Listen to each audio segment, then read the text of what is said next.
자, 오늘은 그 여로보암 2세 왕에 대한 얘기를 하겠습니다. 이 여로보암 왕은 조금 전에도 말했지만 하나님의 은혜를 받은 왕 중에 하나입니다. 북쪽 이스라엘 왕 중에 41년간 왕을 한 임금은 없거든요. 근데 이 여로보암 왕이 41년간 하나님의 은혜를 받아서 길게 통치를 합니다. 그리고 그 조금 전에 우리가 읽었지만 하나님이 잃어버린 영토를 여로보암을 통해서 회복하게 하시죠. 어디냐면 25절에 보면 아미떼 아들 선지자 요나를 통하여 하신 말씀과 같이 여로보암이 이스라엘 영토를 회복하되 하맛 어귀에서부터 아라바 바다까지 하였으니 라고 말을 하죠. 그러니까 잃어버렸던 영토를 회복할 만큼 이렇게 힘이 있었던 왕이었다는 말이죠. 그리고 또 하나 이 시대가 특징이 뭐냐면 선지자의 활동이 굉장히 많은 시대입니다. 뭐 여러분 아시다시피 그 엘리사가 요아스 왕 때 죽거든요. 그래서 요아스 왕이 내 아버지여 내 부친이여 하면서 막 이렇게 슬퍼하는데 그 엘리사가 죽을 때 요아스 왕에게 말하잖아요. 동쪽을 향해 활을 쏴라. 그 다음에 뭐 땅을 3번 쳐라. 이런 얘기를 하는데 그때 이제 엘리사 활동이 있었단 말이에요. 그 다음에 여러분 아시다시피 엘리야는 아합 임금 시대에 활동을 했지 않습니까? 대표적으로 여기 한둘인데 이 여로보암 시대는요. 금방 나왔잖아요. 요나의 활동을 했죠. 그 다음에 여러분 아모스 선지자도 이 여로보암 시대에 활동을 했던 선지자입니다. 뿐만 아니고 호세아 선지자. 이 호세아도 이 여로보암 시대에 활동했던 선지자죠. 그러니까 이 시대가 하나님 말씀으로 이들을 깨우려고요. 하나님이 굉장한 긍휼을 베풀었던 시대였던 거예요. 하나님은 자기 백성들을 멸망시키길 원치 않아요. 하나님이 이스라엘 백성에게 고난을 주신 이유는 한 가지예요. 깨닫고 돌아오라는 겁니다. 그래서 하나님은 선지자들을 보내서 그들에게 깨달을 수 있는 기회, 그들이 하나님 앞에 회개하고 다시 하나님과 교통하면서 하나님께 예배 드릴 수 있는 그런 은혜의 시간들을 계속 허락했던 거죠. 여러분 생각해 보십시오. 인간이 가장 행복할 시간이 언제일까요? 인간이 잠잘 때 행복하겠지. 근데 계속 잠자보세요. 10년, 20년 계속 잠만 자봐. 아무도 행복하지 않을 겁니다. 돈 벌 때 행복할 겁니다. 근데 그 돈도요. 제가 오면서 그 비행기에서 영화를 봤는데 그 비행기 조종사가 그 비행기 조종을 그만두고 마약 딜러를 이렇게 하게 되는 그런 그 영화였어요. 그리고 그 일을 하다가 나중에 CIA에 일을 협조하면서 나중에 그 마약 그 범죄자들을 다 이렇게 소탕하는 그런 영화였는데 돈을 얼마나 많이 버냐 하면 둘 데가 없을 정도로 벌더구만요. 이 사람이 1978년부터 뭐 80 몇 년까지인데 옷장을 여니까 돈이 막 쏟아져. 은행 창고가 부족해. 그래서 뒷뜰에다 막 파서 묻고 청소하다가 막 돈다발 날라다니고 막 그러더라고요. 근데 나중에 그것 때문에 그 사람 문제 생기더라니까. 돈이 너무 많아가지고 둘 데가 없어서 괴로워하더라고요. 뭐 어떤 사람 이런 얘기하면 나도 돈 한번 많아보고 그 얘기 했으면 좋겠다 말하겠지만 사실 돈 많다고 행복한 게 아니지 않습니까? 인간이 가장 행복할 때는 언제냐면 하나님과 함께 할 때 가장 행복합니다. 여러분 물 밖에 있는 물고기가 아무리 행복해봤자 물 밖에 남아있는 시간이 길어지면 길어질수록 죽는 거 아니에요. 물속에 들어갈 때 물고기는 가장 행복합니다. 물속에 있을 때 물고기는요 먹을 거 걱정 안 합니다. 물속에 있을 때 물고기는 뭐 어디를 갈지 이런 거 걱정 안 하고 자유롭게 마음대로 다닐 수 있는 거잖아요. 인간은 하나님의 형상이기 때문에 하나님과 함께 할 때 가장 큰 축복 그리고 가장 큰 행복을 얻을 수 있어요. 자, 그런데 지금 이스라엘이 여로보암 시대까지 뭐 나중에 더 보겠지만 여로보암 시대까지 있잖아요. 계속 우상을 섬겼다는 거예요. 거짓 행복을 붙들고 살았다는 거죠. 여러분 우상이 잠깐의 행복을 갖다 줄 수 있습니다. 우상이라는 게 뭐죠, 여러분? 우상이라는 거는 내가 원하는 것을 선택한 거예요. 죄가 뭐냐? 죄라는 건 내 유익을 위해서 하나님 말씀을 거부한 거, 이게 죄거든요. 죄라는 그 원어의 뜻을 여러분 아시겠지만 관역에서 빗나가다라는 뜻이 있습니다. 하말티아라는 그 말이 죄라는 헬라어 단어인데 이 하말티아가 아말티아에서 나와요. 아말티아는 관역이거든요. 관역에 화살이 박혀야 되는데 이 화살이 딴 곳을 간 거죠. 그게 죄라는 의미입니다. 인간은요 원래 창조 당시에 하나님과 함께하도록 창조됐고 하나님 말씀에 순종하도록 창조되어 있거든요. 그런데 창세기 3장에서 인간이 어떻게 했습니까? 자기가 유익하다 판단되는 것을 위해서 말씀을 거부하잖아요. 그게 죄인 겁니다. 그래서 말씀을 거부하고 아담과 하와가 선택한 게 뭐죠? 사단의 말, 선악과였던 겁니다. 선악과를 먹은 거죠. 그죠? 그러니까 모든 우상숭배라는 거는 죄에서 출발합니다. 이해되시죠? 그러니까 내가 나에게 유익을 줄 것 같으니까 무언가를 선택했고 그 선택한 것에 매달려서 복을 달라고 계속 빌어가는 거예요. 자, 그럼 보세요. 우상의 목표는 자기의 유익이라는 거죠. 우상을 통해서 무언가를 얻고자 한다면 무엇을 위해서 얻고자 합니까? 여러분 생각해 보세요. 절 같은 데 가보면 불상들이 있는데 그 불상에 절하는 사람들이 왜 거기다 불상에 절을 합니까? 불상이 반짝반짝하고 뭐 아름다워서 거기에 절을 합니까? 막 불쌍하고 사랑에 빠져서 아이고 나는 I love you 하면서 거기다 절하는 사람 있나요? 절하는 목적은 한 가지잖아요. 자기의 유익을 얻기 위해서지 않습니까? 그게 우상이라고 하는 겁니다. 그러니까 자기의 유익을 위해서 뭔가를 선택했고 그 선택한 그것을 향해서 계속적으로 복을 구하는 거예요. 자기의 복을. 그걸 보고 우상이라고 하는 거죠. 자, 그게 어디에서 시작됐냐? 창세기 3장 아담과 하와에게서 출발한 겁니다. 그러니까 근본 문제라는 거는 죄가 되는 건데 결국은 그 죄라는 거의 근본 뜻은 뭐냐 하면 나의 유익을 위해서 무언가를 선택한 걸 말하는 거거든요. 자, 그러니까 보세요. 이 사람들이 뭔가를 선택했는데 그게 행복을 주는 게 아니라는 거죠. 자기에게 유익을 줄 것 같아서 뭔가를 붙들고 거기에 절하고 거기에 매달렸는데 그게 행복을 주지 않는 겁니다.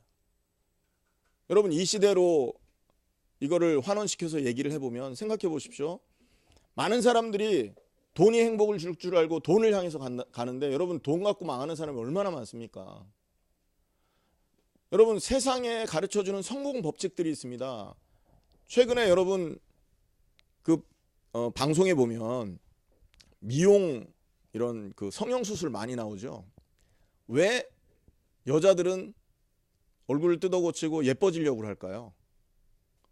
젊은 아이들은 왜 자꾸 자기 얼굴이 못생겼다고 생각하면서 다이어트하고 막 화장하고 눈썹 수술하고 막 그럴까요? 예뻐져야 성공한다고 배웠고 사회 법칙이 예뻐져야 많은 사람들 앞에 나설 수 있고 성공할 수 있다라는 것에 길들여져 있는 것입니다. 자기 성공하려고 예뻐지는 거죠. 여러분 남자는 성공하려면 뭐가 필요합니까? 세상이 말하는 거 능력 필요하잖아요. 근면하고 성실하고 능력 있어야 남자는 최고죠. 근데 성경은 그걸 말하지 않습니다, 여러분. 그런데 모든 사람이 성공을 위해서 쫓아가는 게 뭐냐? 그런 외모, 드러나는 거 이런 것들을 쫓아간단 말이에요. 그게 뭐죠? 사람들이 자기의 유익을 위해 하나님 말씀 아닌 다른 걸 쫓고 있는 모습들인 겁니다. 그것이 우리에게 있는 죄라고 하는 것이죠. 그래서 이 죄의 상태가 여러분 변하지 않으면요, 우리 마음 상태가 나의 유익을 위해서 뭔가를 쫓아가고 있는 이것에서 돌이키지 않으면 우리는 세상 성공 법칙을 쫓아 살 수밖에 없는 거예요. 그래서 에베소서 2장 2절에 보면 이 세상 풍속을 쫓아라는 말이 있는 겁니다. 공중 권세 잡은 자를 따랐다. 그러면 이 세상의 풍속, 세상의 성공 법칙 뒤에는 뭐가 있다는 거죠? 에베소서 2장 2절을 말씀의 근거로 마귀가 있는 거예요. 공중 권세 잡은 자. 그래서 세상 풍속을 쫓다 보면 사단의 공격에 의해서 완전 무너지는 것이죠. 성경은 뭘 말하냐? 그것은 우리에게 행복을 주는 게 아니고 우리에게 유익을 주는 건 세상의 성공 법칙도 아니요. 우리에게 유익을 주고 우리를 행복하게 하는 것은 물질도 아니요. 하나님의 자녀로서 하나님과 함께하는 것이다 라고 말하고 있습니다. 여러분 마태복음 4장에 보면 예수님이 그 시험을 당하잖아요. 광야에서 첫 번째 40일 금식하고 나서 마귀가 예수님에게 말합니다. 돌멩이로 떡 만들어 먹어라. 돌멩이로 빵 만들어 먹어라 그랬어요. 그때 예수님이 무슨 말씀하십니까?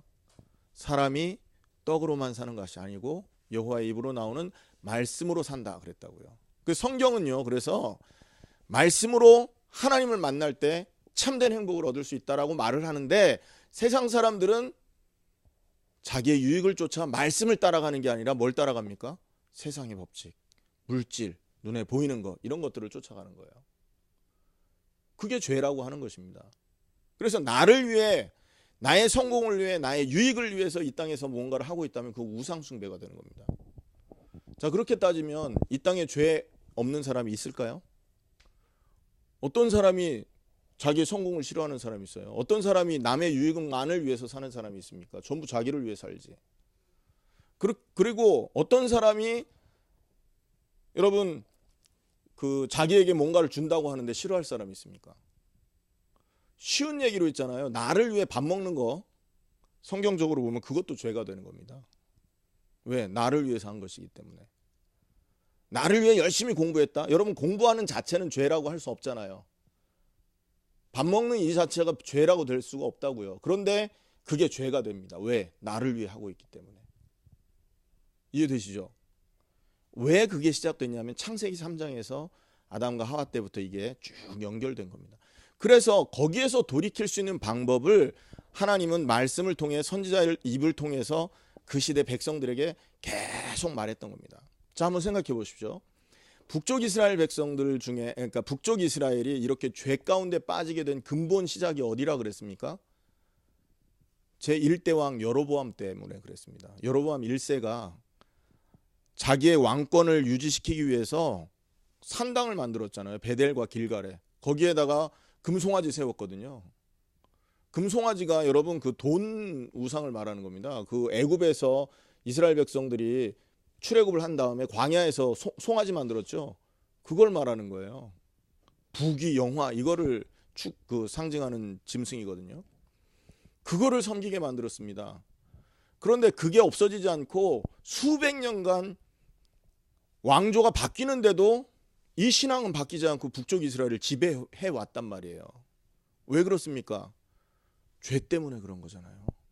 여로보암이 자기의 유익을 쫓아서 만들어 놓은 그것을 그 후대 왕들이 거부하지 않았던 거예요.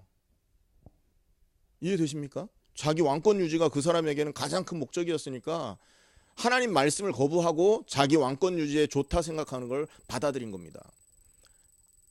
여러분, 조금 전에 말했듯이 아합 임금 생각해 보세요. 아합 임금이 자기 아내를 바알 신의 제사장의 딸을 아내로 삼았다고요. 이세벨이라는 이름이 굉장히 유명한 이름인 거 아십니까, 여러분? 옛날에 우리 그 화장품 이름이 이세벨이 있어요. 이사벨이라는 그게 화장품, 성경의 이세벨을 말하는 거거든요. 그러니까 미의 상징이죠, 이게. 성경에도 보면 굉장히 아름다웠던 여자죠. 그러니까 육신의 이런 것들, 하나님 말씀과 상관없이 자기의 유익을 따라 자기가 원하는 것을 위해서 이 이세벨을 받아들였는데, 그 나라가 그 이세벨 때문에 온 나라에 바알 신이 가득하게 됐다고요. 그거 왜 금지하지 않았을까요? 아합 임금은 바알 신을 받아들이면 그 나머지 나라들과 친해지는 데 도움이 되거든요. 그러니까 외교적인 이유 때문에 그걸 받아들인 거죠. 그게 죄라는 겁니다. 자기의 유익 때문에 하나님 말씀 버린 거 아닙니까? 그게 계속 지속되는 거예요. 그래서 죄라는 건 뭐냐면 간단한 겁니다, 여러분. 나의 유익을 위해, 나의 목적을 이루기 위해서 유익하다 판단되는 걸 쫓아가는 그 상태가 죄의 상태라는 거예요. 말씀을 거부하고. 한 가지만 더 예를 들어볼게요. 여러분, 창세기 3장의 아담과 하와 사건을 한번 가만히 보세요. 하나님이 선악과 먹지 말라고 명령을 했는데 먹었습니다. 왜 먹었을까요? 저걸 먹으면 하나님처럼 될 거라는 말을 들었기 때문에. 그러니까 자기 마음에 자기의 유익을 쫓아서, 그러니까 자기를 하나님처럼 만들어 줄 것 같은, 하나님처럼 만들어 준다고 했던 그 말씀을 쫓아간 거잖아요. 그러니까 이건 뭐예요? 자기가 생각하는 유익을 향해서 간 겁니다. 하나님 말씀을 향해 간 게 아니라. 그래서 이 세상이요, 그 아담 하와 시대 이후로 태어난 모든 사람이 다 그 상태에 살고 있는 거예요. 그 로마서 3장 10절에 의인은 없나니 하나도 없다고 말을 하는 거죠. 자, 이런 상태가 지금 이 땅에 지속되고 있는 것입니다. 그런데 이 여로보암 시대는 또 아이러니컬한 게 하나님의 은혜가 임해버려요.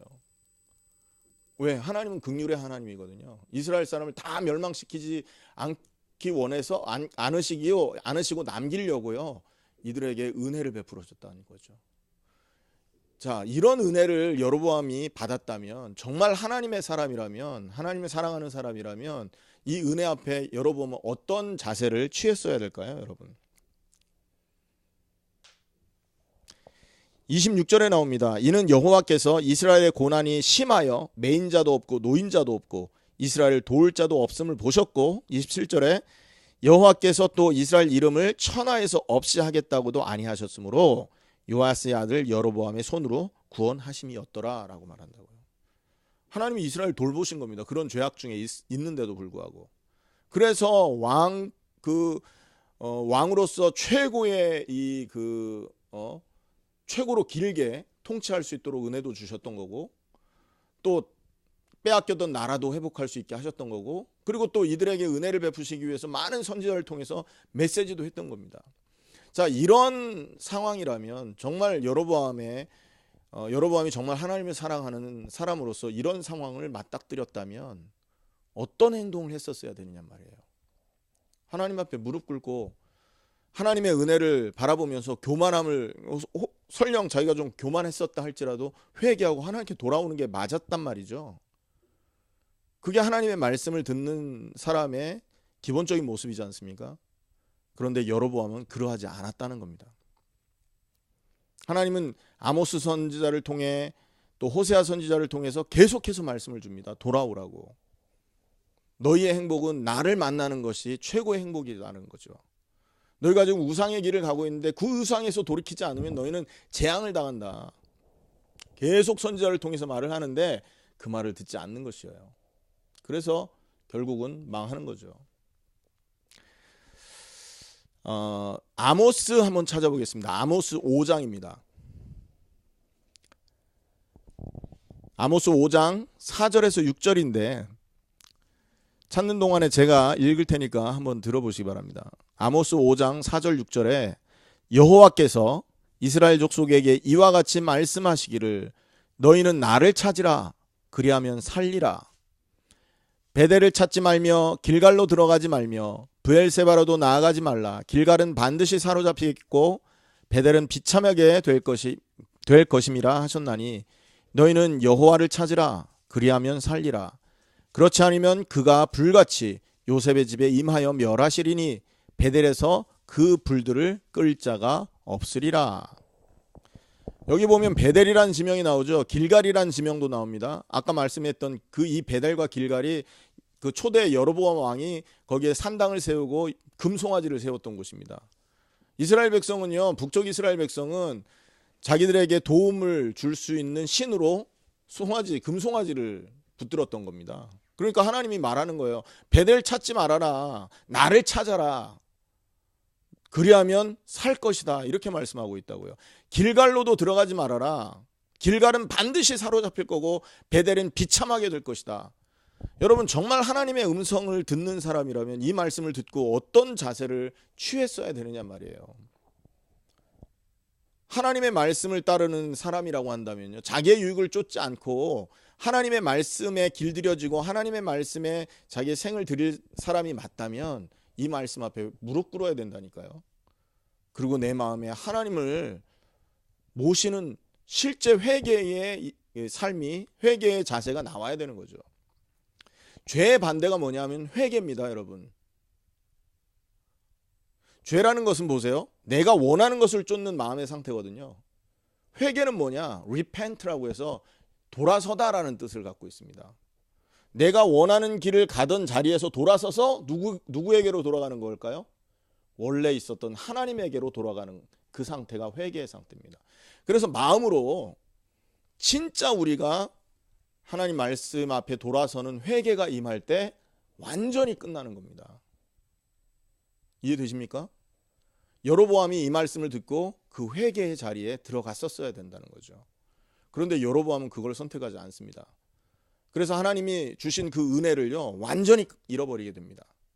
그리고 스가랴, 여로보암이 죽고 스가랴가 왕이 돼서 얼마 안 있다가 죽은 다음에 이스라엘은 40년 정도 있다가 아수르에게 포로되는 상태까지 진행이 되고 마는 것이죠. 그래서 오늘 여러분, 하나님은요 어떤 분이냐, 인간을 멸망시키기 원하는 신이 아닙니다. 하나님은 인간을 복주기 원하고 인간에게 최고의 행복을 주기 원하는 분이라는 거죠. 근데 하나님이 주시는 이 그 행복이 인간이 생각하는 행복과 다르다라는 걸 기억하셔야 됩니다. 인간의 행복은 뭡니까? 보여지는 거, 육신의 것, 이런 거잖아요. 내 마음이 허락하는데 내가 마음이 원하는 것이 있었는데 그게 해결되면 행복하잖아요. 근데 하나님은 그것을 행복이라고 생각하지 않습니다. 하나님이 말하는 행복은 뭐죠? 하나님께 돌아가는 것, 하나님을 만나는 것입니다. 어떻게 만날까요, 여러분? 우리는 이미 여러분 죽어 있는 상태거든요. 죄 때문에 영이 죽어 있어요. 그래서 스스로는 하나님을 못 만납니다. 그럼 어떻게 만나야 됩니까? 뿐만 아니라 여러분 아까 얘기했지만 우리가 우리 자신을 위해 사는 것은 본능입니다, 여러분. 누군가를 돕는 거, 여러분 이거 뭐 좋은 일이잖아요. 근데 그거 하다 보면 한계 오는 경우 많단 말이죠. 남을 위해서 하는 것도 이게 한계가 오고, 사실은 우리가 늘 자기 자신을 위해서 살던 사람들이다 보니까 어떤 의미로 남을 위해서 뭔가를 하긴 했는데 그것조차도 나를 위한 것일 경우가 많다는 거예요. 여러분 거지에게 돈 줄 때 누구 때문에, 거지 때문에 순수하게 주는 사람 많지 않을걸요? 거지한테 돈 주면 일단 내 마음이 기쁘니까 주는 거지.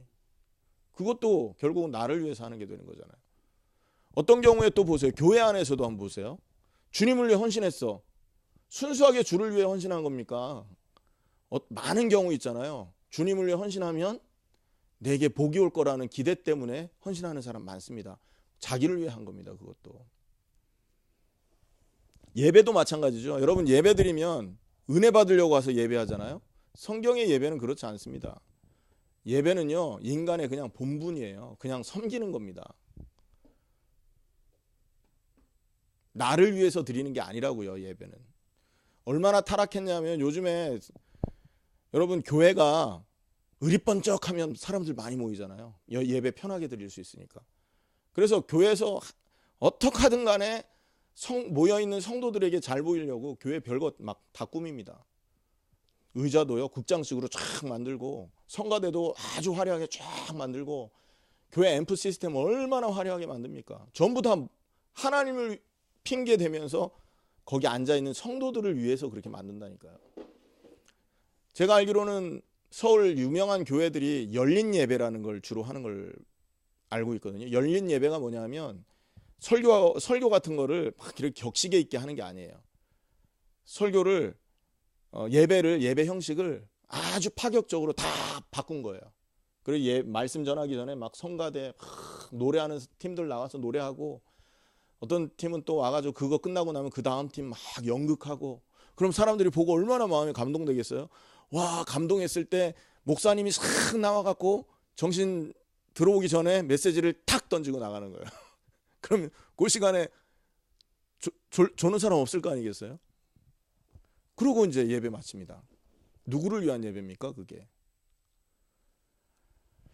전도 목적으로 한다면 전도 목적으로 그걸 한다고 한다면 할 말은 없겠습니다만, 예배라는 자체를 두고 본다면 예배는 인간을 위한 것이 아니거든요.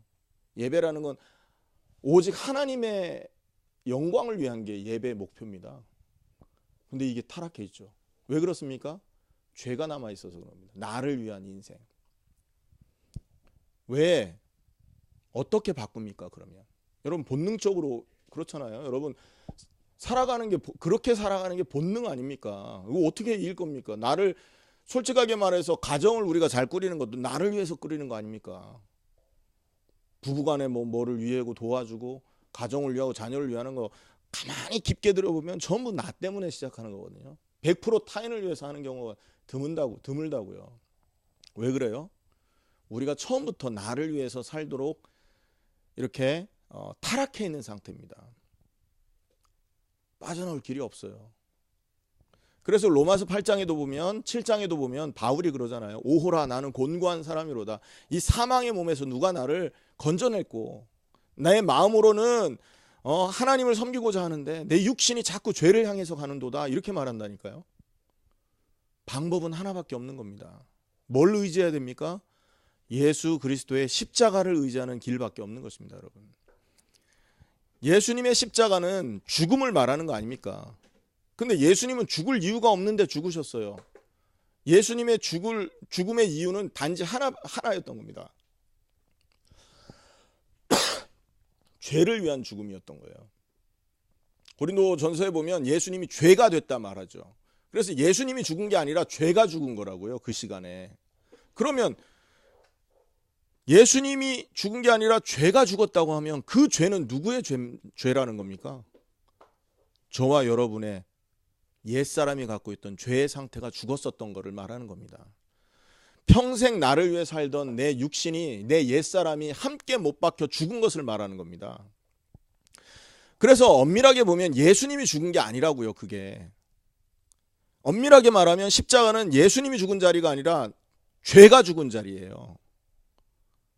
더 엄밀하게 말하면 나의 유익을 따라 내 육신의 목표를 이루기 위해서 살던 나의 옛사람이 2000년 전 십자가에 죽었었던 것입니다.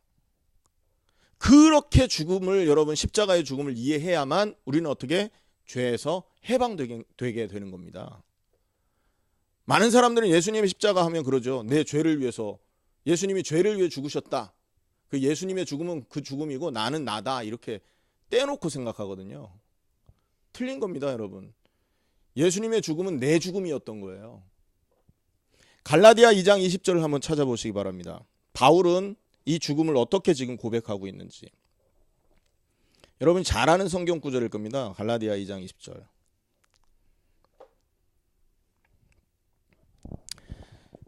몇 페이지죠? 갈라디아 신약 303페이지. 갈라디아 2장 20절 우리 같이 읽겠습니다. 시작. 내가 그리스도와 함께 십자가에 못 박혔나니 그런즉 이제는 내가 사는 것이 아니요 오직 내 안에 그리스도께서 사시는 것이라. 이제 내가 육체 가운데 사는 것은 나를 사랑하사 나를 위하여 자기 자신을 버리신 하나님의 아들을 믿는 믿음 안에서 사는 것이라. 아멘입니까? 사도 바울 뭐라고 고백합니까? 내가 그리스도와 함께 십자가에 못 박혔나니 라고 말합니다. 예수님의 십자가인 줄 알았는데 그게 아니라 바울이 죽었던 십자가라고 믿은 거죠. 같은 이치로 2000년 전 십자가에 죽으신 그 자리는 예수님이 못 박힌 자리가 아니라 죄를 따라 살던 내가 죽은 자리였다라고 믿으셔야 된다니까요. 그렇게 될 때 어떻게 되는 겁니까? 우리가 그 사실이 정말로 믿어질 때 어떻게 되느냐? 죄에서 빠져나오게 되는 겁니다. 죄와 상관없는 사람이 되는 거예요. 왜? 죽었으니까. 죽었다는 걸 믿으니까. 여러분 이렇게 믿지 않으면 예수 믿고 계속 죄를 짓습니다.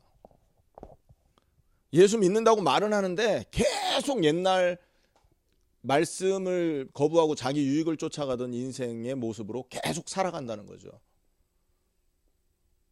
이해되시죠? 내가 과거의 모든 죄와 함께 그 냄새나던 내 유익을 쫓아 사단의 그 종로로 타던 내 성공 법칙을 쫓아 살던 내 옛사람이 십자가에 죽었구나라고 내가 믿음으로 받아들이지 못했다면 그 사람은 아직도 그냥 창세기 3장 죄 속에 살고 있는 거예요. 구원 받았을까요? 저는 그것도 의심이 됩니다. 왜냐하면 말로 믿었다고 하는 것과 실제 믿은 건 차이가 있는 거잖아요. 그죠? 십자가의 죽음이 그런 죽음이다라는 걸 지식으로 아는 것과 실제 믿는 건 다른 거거든요. 믿음은 증거가 나타나게 되어 있습니다.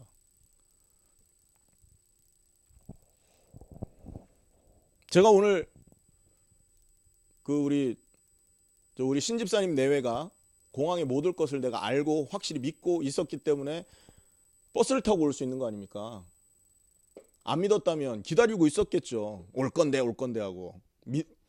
그러니까 무엇을 믿느냐에 따라서 행동이 달라지는 거거든요. 그래서 사람의 행동은요, 그 사람의 믿음을 나타내는 거울입니다. 말로는 믿는다고 하는데 불신자 비슷하고요. 교회에서는 장로고 권사고 집사고 목사인데 밖에서는 불신자다? 그 사람은 안 믿는 가능성이 많은 겁니다. 많은 사람은 그 모습 보고 실망하잖아요. 아이고, 장로라는 게 왜 저렇게 살아. 맨날 그 불신자들 등이나 쳐대고 사기치고 저게 장로야 하는 이런 경우 많단 말이에요. 행동을 보면 그 사람의 믿음을 볼 수 있는 겁니다. 무엇을 믿고 사는지가 나오는 거죠. 정말로 우리가 십자가에 내 옛사람이 죽은 사실을 바울이 믿었던 것처럼 믿잖아요. 그럼 우리는 죄에서 빠져나와서 하나님 말씀을 쫓는 사람이 됩니다. 아멘. 그래서 보면 그 두 번째 단락에 보면요, 이제는 내가 산 것이 아니요 오직 내 안에 그리스도께서 사는 것이라. 자, 내가 죽고 없어지니까, 죄의 몸이 죽고 없어졌으니까 부활하신 예수님이 그 사람이 있었던 곳으로 찾아오셨다라는 거게 되는 거예요. 다른 말로 십자가에 내가 죽고 나니까 부활하신 예수님이 내 인생을 대신 살아가신다는 거죠. 맞습니까, 여러분? 여러분의 인생이 그렇게 되기를 하나님은 원하시는 겁니다. 돌아와라, 그 말이 뭐냐? 죄의 길에서 떠나서 나와 함께하자, 이 말이잖아요. 어떻게 죄의 길에서 돌아옵니까? 십자가를 거치지 않으면 절대 돌아올 수가 없습니다, 여러분. 우리의 죄의 육체가, 죄의 그 상태가, 죄의 옛사람의 상태가 십자가에서 함께 죽지 않으면 절대 우리는 의인으로 부활할 수가 없는 것이잖아요. 여러분, 예를 하나 들어보면 세례 기억하시죠? 세례. 장로교 세례는 이렇게 물을 찍어서 줍니다. 그죠? 근데 그 세례의 진짜 의미는 뭐냐면 예수님이 보여주셨습니다. 물속에 들어가는 겁니다. 여러분, 물속에 들어갔다라는 의미는 죽음을 말하는 거거든요. 여러분, 노아 홍수 때 온 땅에 물이 가득했잖아요. 죽음이었습니다. 다 죽었단 말이에요. 오직 그 방주에 있었던 사람들만 살았죠. 여러분, 홍해도 마찬가지입니다. 말씀을 거부하던 바로 군대는 전부 홍해 장사됐잖아요. 수장됐잖아요. 근데 말씀을 순종하던 이스라엘 백성은 저 광야 쪽으로 살아왔단 말이에요. 죽음과 생명을 의미하는 겁니다. 세례가 있잖아요. 그래서 죽음과 생명을 의미하는 겁니다. 물속에 들어가는 거는 죽음을 의미하고 밖으로 빠져나올 때는 생명을 의미하는 거예요. 그게 뭐냐? 십자가와 부활을 의미하는 겁니다. 십자가에 우리의 죄의 모든 옛사람이 함께 죽고 그 사실을 믿는 자만 예수님과 함께 부활한다는 것을 세례로 보여주신 거예요. 언제 완성이 된 거냐? 십자가와 부활을 통해 완성이 된 겁니다. 그럼 우리는 어떻게 하면 죄에서 빠져나왔고 하나님을 만나냐? 십자가의 죽음이 나의 죽음이었다고 믿을 때 우리는 죄에서 빠져나오게 되는 겁니다. 아멘. 그 사실이 믿어질 때 부활하신 예수님이 내 안에 들어와서 예수님이 내 인생을 대신 살아주시기 시작하는 거죠. 그러면 우리는 그 다음부터 어떤 인생을 살까요? 예수님이 내 인생을 대신 살아줘. 그럼 문제 됩니까? 안 됩니까? 예수님이 사는데 뭐 내 인생이 뭐 중요합니까? 예수님이 다 알아서 하실 건데. 근데 내가 지금 살고 있단 말이에요. 그럼 나는 왜 삽니까? 무엇 때문에 살까요? 예수님이 그 인생을 대신 살아주기 시작하면 그 사람은 예수님의 인생을 대신 살아가기 시작해야 되는 것입니다. 아멘. 십자가를 통해서 나의 옛사람이 죽고 없어졌다면 예수님은 그 순간부터 내 인생을 대신 살기 시작할 거고, 그 인생이 예수님이 내 인생을 대신 살아준다면 그 사람은 예수님의 인생을 대신 사는 사람으로 바뀌어지는 거죠. 그래서 예수님의 제자로서 이 땅에서 주와 복음을 위해 목숨을 드리는 사람으로 살아가는 것입니다. 남을 위해 헌신하고 하나님을 사랑하고 이웃을 사랑하는 사람으로 인생을 살아가기 시작하는 거죠. 아멘. 그게 십자가입니다, 여러분. 그게 십자가와 부활이에요. 단순히 그냥 뭐 앵무새처럼 주는 그리스도시요 한다고 여러분 모든 게 변화되는 게 아니라는 거죠. 성경 지식이 많다고 구원받는 것도 아니잖아요. 뭘 믿느냐, 어떻게 살아가느냐, 이게 중요한 거죠. 오늘 말씀을 정리하도록 하겠습니다. 오늘 그 여로보암이요, 굉장한 하나님 앞에 은혜를 받은 북이스라엘 임금 중에 몇 안 되는 임금이에요. 힘도 셌고 하나님의 은혜도 임했고 선지자들이 활동하면서 그에게 하나님이 많은 말씀을 주셨다는 거예요. 근데 하나님이 원하는 것을 이들이 거부했기 때문에 결과적으로 아수르에 포로됩니다. 하나님이 원했던 건 뭡니까? 죄에서 돌이켜라 라는 거였었습니다. 아까 우리가 찾아 읽어봤듯이 아모스 5장 4절에서 6절에 보면 나를 찾으라, 너희는 나를 찾으라, 그리하면 살리라. 베델을 찾지 말고 길갈로 들어가지 말고 브엘세바로도 나아가지 말라. 길갈은 반드시 사로잡히는 곳이고 베델은 비참하게 되는 것이다. 나를 만나라. 혹시 여러분 하나님을 만나는 것보다 여러분을 더 즐겁고 행복하게 해줄 것이 있다고 생각한다면 오늘 그 생각 버리시기를 축원합니다. 하나님과 함께하고 하나님이 내 안에 함께 계시고 그 임마누엘로 예수님의 인생을 내가 살 수 있다면 가장 큰 행복이 될 것입니다. 그것의 증인이 되어야 됩니다, 여러분. 우리 자녀들에게 무엇을 남겨야 되겠습니까? 십자가의 죽음과 부활의 증인이 되어야 되는 것입니다. 내 옛사람이 십자가에 죽고 부활하신 예수님이 내 인생을 대신 살아가고 계신다라는 사실을 보여줄 수 있어야 돼요. 그리고 그 부모님들은 주님을 위해서 인생을 산다라는 걸 보여줄 수 있어야 되는 거죠. 그게 하나님이 원하시는 인생입니다. 마라나타 뉴저지교회 성도님들이 이번 올 한 해 동안 회복해야 될 중요한 응답인 줄 믿습니다. 이 믿음이 우리 마음속에 있어야 되는 것이고요.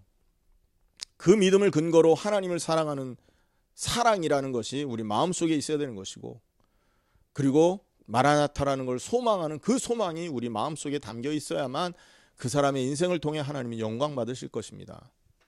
그래서 오늘 말씀을 기억하시고 혹시라도 아직도 내가 나 자신을 위해서 살아가는 길에 머물러 있었다면 오늘 말씀을 계기로 해서 다시금 하나님의 언약 속으로 하나님을 십자가의 그 죽음과 부활을 의지하여 하나님의 동행하심을 통해서 응답을 받으시는 여러분 되기를 주 예수 그리스도의 이름으로 축원합니다.